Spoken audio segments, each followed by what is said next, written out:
Islam adalah anugerah. Islam adalah hidayah. Nikmat memeluk Islam melebihi nikmat apapun dan tak tergantikan oleh apapun. Oleh sebab itu, sudah semestinya bagi seorang muslim untuk mempertahankan nikmat tersebut, sehingga Allah berkenan menambahkan hidayah dan keteguhan baginya. Telah banyak contoh yang Allah perlihatkan kepada kita bagaimana mudahnya seseorang berubah keyakinan. Entah karena alasan cinta, entah karena alasan ekonomi, bahkan hanya karena hal-hal yang tampak sepele. Dan kalimat syahadat, asyhadu an la ilaha illallah wa asyhadu anna Muhammadar Rasulullah, merupakan rukun pertama dari Islam. Oleh sebab itu, siapapun yang akan masuk Islam wajib mengikrarkannya, kecuali jika ia berasal dari kedua orang tua yang muslim. Seperti ibadah lainnya yang bisa batal jika syarat atau rukunnya tidak dipenuhi, demikian juga dengan syahadat. Seorang yang telah memeluk Islam dapat batal syahadatnya dan hilang status Islamnya jika ia melanggar syarat dan rukun syahadat tersebut. Dan sebagai seorang muslim, kita perlu selalu waspada dan hati-hati terhadap segala bentuk keyakinan, ucapan, dan perbuatan yang dapat membatalkan syahadat yang telah diikrarkan. Jangan sampai kita telah merasa menjadi orang muslim yang baik, tapi ternyata iman dan Islam kita dalam bahaya besar.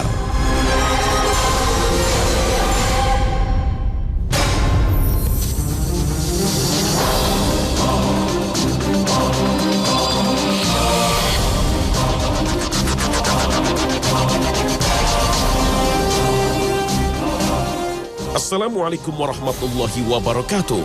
Selamat pagi pemirsa Trans 7. Khazanah Ensiklopedia Islam Dunia pagi ini kembali hadir ke hadapan Anda untuk memberi sajian informasi yang bermanfaat yang semoga saja menginspirasi aktivitas Anda. Syahadat merupakan gerbang iman dan Islam. Islam bukan hanya status di KTP, bukan sekedar mendengarkan pengajian, bukan beribadah di masjid. Umat Islam harus mampu menghadirkan Islam di setiap lini kehidupan. Di kantor, di jalan, di rumah, dan di lingkungan. Islam sejatinya adalah jalan hidup. Ia mencakup keyakinan, ucapan, dan perbuatan. Di samping sebagai sebuah ajaran dan jalan hidup, Islam juga merupakan sebuah status. Dan di sisi Allah, perbedaan status ini akan membawa perbedaan yang sangat besar. Bagaikan bumi dan langit, satunya bisa membawa pada rahmat, sedangkan yang lain akan mengantar pada laknat dan azab. Demikian juga dalam hubungan sesama manusia, perbedaan status ini akan berdampak pada perbedaan dalam beberapa hal. Seperti dalam hal pernikahan, seorang muslimah tidak dibenarkan mengikat tali pernikahan dengan non-muslim. Sehingga, jika dalam perjalanan pernikahan seorang suami yang tadinya Islam kemudian murtad dan keluar dari Islam, maka ikatan pernikahannya akan putus. Demikian juga dengan warisan. Antara muslim dan non-muslim tidak berhak saling mewarisi meskipun masih ada hubungan kerabat. Status dan label ini juga erat kaitannya dengan konsekuensi yang akan ditanggung di akhirat nanti. Sesungguhnya orang-orang yang kafir dan mati, sedang mereka tetap dalam kekafirannya, maka tidaklah akan diterima dari seseorang di antara mereka emas sepenuh bumi, walaupun dia menebus diri dengan emas yang sebanyak itu. Bagi mereka itulah siksa yang pedih, dan sekali-kali mereka tidak memperoleh penolong. Al-Quran Surah Ali Imran ayat 91. Janganlah dilihat bahwa ayat ini sebagai pemecah persatuan. Ayat ini sejatinya sebuah penanda perbedaan yang harus diakui. Toh pada akhirnya pilihan ada pada masing-masing manusia. Ayat ini juga menegaskan bahwa status Islam yang disandang seseorang tentu saja erat kaitannya dengan keyakinan ucapan dan perbuatan yang dilakukannya. Status ini bisa menjadi hilang jika seseorang meyakini, mengucapkan, atau berbuat sesuatu yang bertentangan dengan iman. Oleh sebab itu, meskipun kita sudah menjadi seorang muslim, tidak ada yang menjamin kita akan tetap muslim sampai mati. Itulah pentingnya bagi sesama muslim saling mengingatkan bahwa sebuah keharusan bagi kita untuk mengetahui hal-hal yang membatalkan status kita sebagai orang Islam. Untuk itu, jagalah syahadat dari lisan dan perbuatan yang sampai membuat kita menjadi tersesat tanpa sadar. Karena banyak dari kalangan umat Islam yang mulai menyepelekan hal ini. Ada yang menganggap perbuatan-perbuatan sepele yang beresiko membatalkan syahadat, atau malah ada juga yang menganggap lumrah perbuatan yang beresiko mendepaknya dari Islam tersebut. Giat beramal, tapi tak sadar amalannya tiada manfaat. Katakanlah, apakah akan kami beritahukan kepadamu tentang orang-orang yang paling merugi perbuatannya, yaitu orang-orang yang telah sia-sia perbuatannya dalam kehidupan dunia ini, sedangkan mereka menyangka bahwa mereka berbuat sebaik-baiknya. Al-Quran Surah Al-Kahfi ayat 103 hingga 104. Sementara di sisi lain, kita juga tidak boleh terjebak pada sikap yang gampang mengkafirkan dan memberi vonis sesat pada saudara sesama muslim. Serampangan dalam menuduh kafir, fasik, atau murtad akan menimbulkan dua konsekuensi yang serius, dan Islam jelas melarang umatnya untuk mengkafirkan lainnya. Ucapan ini bisa menjadi bentuk kebohongan atas nama Allah, karena pada hakikatnya label kafir dan sesat adalah dari Allah. Jika ada orang yang memvonis orang Islam lain dengan label kafir tanpa prosedur yang telah ditetapkan Allah Ta'ala, maka orang ini sama saja bersikap lancang terhadap Allah dan melangkahi prosedur yang telah Allah tetapkan. Hai orang-orang yang beriman, apabila kamu pergi berperang di jalan Allah, maka telitilah dan janganlah kamu mengatakan kepada orang yang mengucapkan salam kepadamu, kamu bukan seorang mukmin, lalu kamu membunuhnya dengan maksud mencari harta benda kehidupan di dunia, karena di sisi Allah ada harta yang banyak. Begitu jugalah keadaan kamu dahulu, lalu Allah menganugerahkan nikmatnya atas kamu. Maka telitilah, sesungguhnya Allah Maha mengetahui apa yang kamu kerjakan. Al-Quran Surah An-Nisa ayat 94.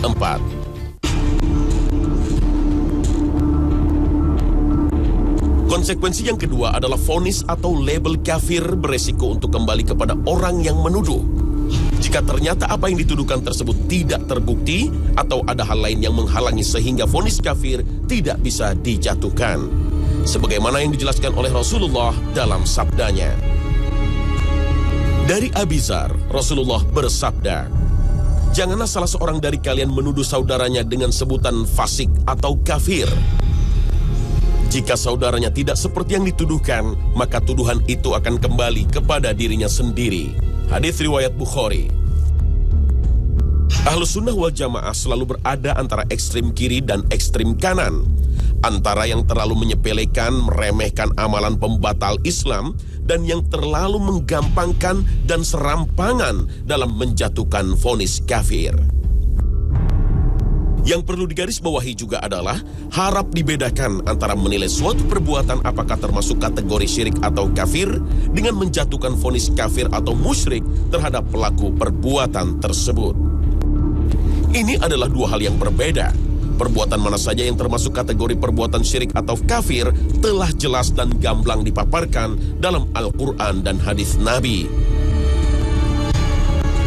Tapi ketika status musyrik, kafir, atau murtad dilekatkan pada seorang muslim, maka perlu ada prosedur yang diperhatikan dan syarat-syarat yang harus dipenuhi.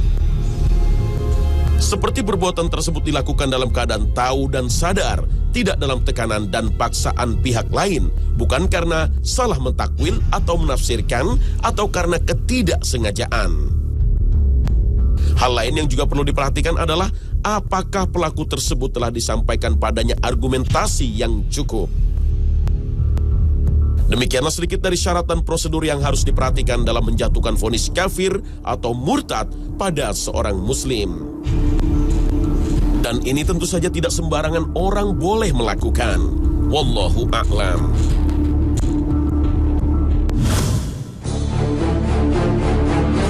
Perbuatan pembatal syahadat, beberapa ulama menyebutnya dengan pembatal Islam, karena memang ikrar syahadat adalah ikrar untuk menjadi muslim. Sedangkan istilah lain yang juga digunakan adalah pembatal iman. karena memang terminologi iman dan Islam dalam beberapa konteks memiliki makna yang sama. Jika dilihat dari bentuk perbuatannya, ada banyak sekali perbuatan yang beresiko membatalkan syahadat seseorang. Tapi jika dibuat kategorisasi, perbuatan-perbuatan tersebut akan merujuk pada 3 kategori besar, yaitu murtad karena keyakinan, karena ucapan, dan karena perbuatan, atau dapat juga merupakan dari ketiga-tiganya. Secara garis besar, melalui penelaahan terhadap Al-Quran dan Hadis, para ulama memberikan beberapa ciri perbuatan yang beresiko membatalkan syahadat dan menghilangkan status keislaman seseorang. Yang jelas, membatalkan syahadat adalah perbuatan syirik. Syirik adalah membuat tandingan bagi Allah Subhanahu wa Ta'ala. Ada banyak perbuatan yang bisa termasuk dalam kategori syirik, sehingga syirik banyak sekali jenisnya. Menyembah, berdoa, berkurban kepada selain Allah termasuk syirik. Mencintai atau menjadikan orientasi hidup pada selain Allah juga berpotensi menjadi syirik. Meyakini ada hal lain selain Allah yang dapat membahayakan dan memberi manfaat berpotensi menjadi syirik. Beribadah dan beramal yang tercampur dengan niat ingin dilihat, didengar, dan diperhatikan orang lain juga berpotensi menjadi syirik kecil atau riya.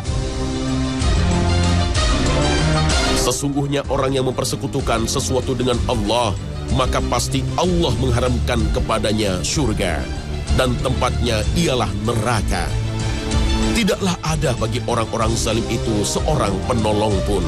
Al-Quran Surah Al-Ma'idah ayat 72. Mengingkari atau mendustakan pokok-pokok ajaran Islam yang telah dipaparkan dengan sangat gamblang dalam Al-Quran dan Hadis juga berpotensi menjadi pembatal syahadat seorang muslim. Seperti mengingkari atau mendustakan ajaran Islam itu sendiri, mengingkari kerasulan Nabi Muhammad SAW, bahkan menganggap ada orang yang lebih layak menjadi nabi daripada Nabi Muhammad, atau mengingkari kewajiban menjalankan perintah yang Allah tuangkan dalam Al-Quran atau Allah sampaikan melalui lisan nabinya, mengingkari kewajiban sholat, puasa, zakat, dan haji. Sesungguhnya kami mengetahui bahwasanya apa yang mereka katakan itu menyedihkan hatimu. Janganlah kamu bersedih hati, karena mereka sebenarnya bukan mendustakan kamu, akan tetapi orang-orang yang zalim itu mengingkari ayat-ayat Allah. Al-Quran Surah Al-An'am ayat 33. Yakin merupakan salah satu dari syarat dari 2 kalimat syahadat. Yakin akan kebenaran yang terkandung terhadap konsekuensi dari 2 kalimat tersebut, sebagaimana firman Allah Ta'ala dalam surah Al-Hujurat ayat 15. Sesungguhnya orang-orang yang beriman itu hanyalah orang-orang yang percaya beriman kepada Allah dan Rasul-Nya. Kemudian mereka tidak ragu-ragu dan mereka berjuang berjihad dengan harta dan jiwa mereka pada jalan Allah. Mereka itulah orang-orang yang benar. Al-Quran Surah Al-Hujurat ayat 15. Sebaliknya, rasa bimbang dan ragu akan kebenaran ajaran Islam, kebenaran Al-Quran, kebenaran para Rasul, juga dapat menjadi perkara yang membatalkan syahadat seorang muslim. Sesungguhnya yang akan meminta izin kepadamu hanyalah orang-orang yang tidak beriman kepada Allah dan hari kemudian, dan hati mereka ragu-ragu, karena itu mereka selalu bimbang dalam keraguannya. Al-Quran Surah At-Taubah ayat 45. Termasuk hal yang menjerumuskan seseorang dalam hal yang membatalkan syahadat adalah kekafiran yang bersumber dari keengganan dan kesombongan. Orang-orang dengan sifat seperti ini biasanya mengetahui kebenaran risalah Nabi dan Rasul. Bagaimana tidak? Mukjizat terjadi di hadapan mereka sendiri. Sikap inilah yang ditunjukkan oleh hampir semua penentang dakwah Nabi dan Rasul seperti Fir'aun, Raja Namrud, dan kaum Nabi terdahulu. Mereka yakin bahwa Nabi Muhammad adalah orang yang jujur. Mereka bahkan biasa menitipkan barang kepada beliau sehingga beliau dijuluki Al-Amin, yang berarti terpercaya. Ketika mendengar Al-Quran pun mereka yakin bahwa ia tidak mungkin ucapan manusia. Bahkan mereka menikmati keindahan bahasa Al-Quran. Tapi tetap saja karena sombong, mereka pun lebih memilih tetap menjadi musuh Islam. Ini juga yang terjadi pada iblis. Jika iman itu hanya sekedar percaya dan tahu, tentu iblis sangat tinggi imannya. Iblis bertemu bahkan berdialog langsung dengan Allah. Tapi gengsi dan kesombonganlah yang menghantarkan iblis pada kekufurannya dengan tidak sudi taat pada perintah Allah Ta'ala. Dan ingatlah ketika kami berfirman kepada para malaikat, sujudlah kamu kepada Adam. Maka sujudlah mereka kecuali iblis. Ia enggan dan takabur, dan adalah ia termasuk golongan orang-orang yang kafir. Al-Quran Surah Al-Baqarah ayat 34. Meyakini kehalalan perkara yang telah diharamkan oleh Allah atau sebaliknya juga menjadi salah satu hal yang mesti diwaspadai agar tidak terjebak dalam kesesatan yang membatalkan iman dan Islam. Hanya sekedar meyakini saja sudah beresiko terhadap keabsahan syahadat yang pernah diikrarkan. Seperti meyakini kehalalan judi, riba, daging babi, minuman keras, perzinahan. Mungkin bagi sebagian orang ini hal yang sepele. Tapi lihatlah fenomena saat ini, di mana setiap bank terdapat suku bunga yang besar. Dan seolah hal ini menjadi sebuah kehalalan bagi setiap muslim yang menjadi nasabahnya untuk terjerat dalam sistem riba. Belum lagi kita bicara tentang fenomena lesbian dan gay yang menimpa saudara-saudara muslim kita. Seolah takdirlah yang membuat mereka menjadi seperti itu. Inilah yang dimaksud dengan menghalalkan yang diharamkan oleh Allah. Jika ia melakukan dosa tanpa mengetahui halal atau tidak dengan apa yang dilakukan, maka ia hanya tergolong seorang yang berbuat maksiat. Namun bila diikuti dengan pengetahuan dan keyakinan bahwa yang dilakukannya biasa-biasa saja, tidak berdosa, maka keyakinan tersebut beresiko membatalkan syahadatnya. Iman adalah tunduk dan taat terhadap perintah Allah. Perilaku cuek dan tidak peduli dengan perintah dan larangan Allah merupakan bentuk dari keberpalingan. Dan ini merupakan salah satu tindakan yang dapat membatalkan syahadat yang telah diikrarkan. Konsekuensi dari berislam termasuk di dalamnya perkataan dan perbuatan. Sehingga tidak ada cerita KTP Islam, tapi sholat setahun 2 kali. Tidak pernah puasa Ramadan, enggan membayar zakat, padahal sudah sampai ketentuannya. Apalagi berdakwah dan memperjuangkan Islam. Maka apalagi yang tersisa untuk membuktikan keislamannya? Dan siapakah yang lebih zalim daripada orang yang telah diperingatkan dengan ayat-ayat Tuhannya, kemudian ia berpaling daripadanya? Sesungguhnya kami akan memberikan pembalasan kepada orang-orang yang berdosa.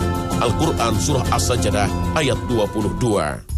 Kemunafikan merupakan salah satu perilaku yang beresiko menjadi pembatal syahadat. Yang dimaksud kemunafikan di sini adalah munafik keyakinan, yaitu memperlihatkan seolah-olah ia bagian dari kaum muslimin, melakukan ibadah-ibadah yang tampak, sementara hatinya membenci Islam. Tidak suka melihat umat Islam maju, alergi dengan simbol-simbol Islam, alergi dengan jilbab, alergi dengan sertifikasi halal, alergi dengan ormas Islam, alergi dengan peraturan-peraturan daerah yang selaras dengan nilai-nilai Islam, dan gamang bersikap ketika menghadapi aliran-aliran sesat. Sikap munafik seperti inilah yang dimaksud Allah dalam firman-Nya. Sesungguhnya orang-orang munafik itu ditempatkan pada tingkatan yang paling bawah dari neraka, dan kamu sekali-kali tidak akan mendapat seorang penolong pun bagi mereka. Al-Quran Surah An-Nisa ayat 145. Substansi dari syahadat adalah ikrar akan keesaan Allah Ta'ala dan kerasulan dari Nabi Muhammad SAW. Tentu saja termasuk bagian darinya adalah menghormati dan memuliakan Allah dan Rasul-Nya. Maka segala bentuk ucapan dan perkataan yang merendahkan, menghina Allah, Rasul-Nya, kitab-kitab yang Allah turunkan, serta menghina agama Allah, termasuk perbuatan yang beresiko membatalkan syahadat seseorang. Seperti menggambarkan Nabi dalam karikatur yang melecehkan, atau menuduh Rasulullah SAW dengan tuduhan-tuduhan yang negatif dan merendahkan. Hal yang sama juga berlaku bagi yang menghina dan melecehkan pokok-pokok ajaran Islam seperti rukun Islam dan rukun iman. Termasuk dalam hal ini menjadikan Allah, Rasul, dan hal-hal pokok dalam Islam sebagai objek bercanda yang melecehkan. Hal ini menunjukkan perilaku yang sama sekali tidak menghormati dan memuliakan. Terdapat kisah seperti perilaku yang ditunjukkan oleh kaum munafik pada zaman Rasulullah. Dalam sebuah perjalanan mereka bersenda gurau dan bercanda, akan tetapi yang dijadikan objek adalah Rasulullah dan para sahabatnya. Dalam bercandanya mereka mengatakan, "Kita tidak pernah melihat orang yang lebih banyak dusta dan makannya dan paling pengecut ketika bertemu musuh dibanding Muhammad dan teman-temannya." Ucapan mereka ini akhirnya sampai kepada Rasulullah. Mereka mendatangi Rasulullah dengan membela diri. "Wahai Rasul, kami hanya bercanda untuk mengisi kejenuhan dalam perjalanan." Rasul menjawab, "Apakah Allah dan Rasulnya kalian jadikan objek bercanda? Sungguh kalian telah kafir." Atas peristiwa ini, Allah menurunkan ayat yang berbunyi, وَلَئِن سَأَلْتَهُمْ لَيَقُولُنَّ إِنَّمَا كُنَّا نَخُوضُ وَنَلْعَبُ قُلْ أَبِاللَّهِ وَآيَاتِهِ وَرَسُولِهِ كُنتُمْ تستهزئون لا تعتذروا قد كفرتم بعد إيمانكم إن نعف عن طائفة منكم نعذب طائفة بأنهم كانوا مجرمين. Termasuk dalam kategori ini adalah melecehkan Al-Quran ataupun simbol-simbol suci Islam. Misalnya dengan mengatakan Al-Quran buku kuno yang tidak sesuai perkembangan zaman, atau bahkan dengan menginjak-injak kitab suci Al-Quran. Termasuk juga melecehkan ulama atau orang-orang soleh karena alergi dengan kesalehan dan syariat yang mereka jalankan. Na'udzubillah min zalik. Salah satu prinsip Ahlus Sunnah wal Jamaah adalah meyakini bahwa Nabi Muhammad adalah Nabi terakhir, penutup para Nabi. Setelah beliau tidak ada lagi Nabi. Siapapun yang mengaku Nabi setelah beliau, maka itu adalah sebuah kebohongan. Para Nabi palsu ini merupakan bagian dari Dajjal-Dajjal kecil yang pernah disinyalir Rasul dalam sabdanya. Jika yang meyakini ada Nabi lain setelah Nabi Muhammad saja bermasalah secara akidah, apalagi dengan orang-orang yang mengaku Nabi. Klaim dan pengakuan seperti ini akan sangat beresiko bagi keimanan orang tersebut. Apalagi bila tanpa sadar ia juga mengaku mempunyai kelebihan mampu melihat yang gaib. Dengan keterbatasan dan kelemahan panca indera manusia, tidak mungkin baginya untuk menjangkau alam gaib. Allah Ta'ala berfirman, "Katakanlah, tidak seorang pun di langit dan di bumi yang mengetahui perkara yang gaib kecuali Allah. Dan mereka tidak mengetahui bila mereka akan dibangkitkan." Al-Quran Surah An-Naml ayat 65. Maka dengan sumber inilah segala perbincangan tentang jin dapat dipertanggungjawabkan. Maka segala berita tentang alam gaib dari sumber manapun, bahkan termasuk dari jin sendiri.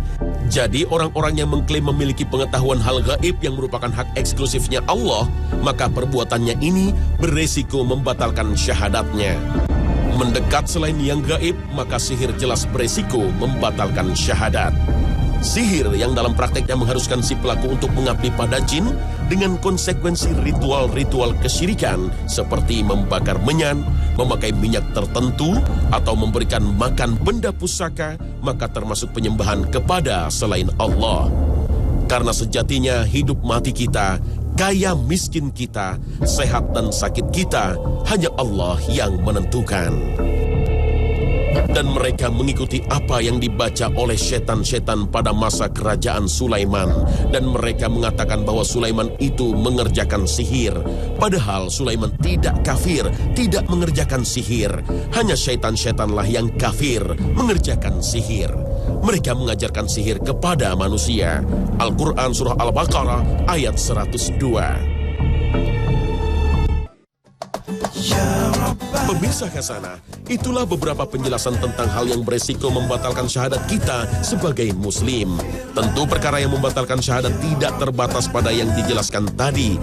Selalu belajar dan mencari ilmu adalah keharusan bagi umat Islam.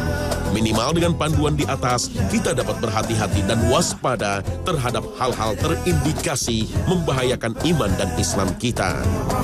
Pemirsa Khazanah, semoga Allah menjaga kita dari hal-hal yang berisiko membatalkan syahadat dan memberi kita kekuatan dan hidayah sehingga kita dapat kembali melafazkan syahadat di akhir hayat kita sebagai bukti akhir yang baik bagi kita.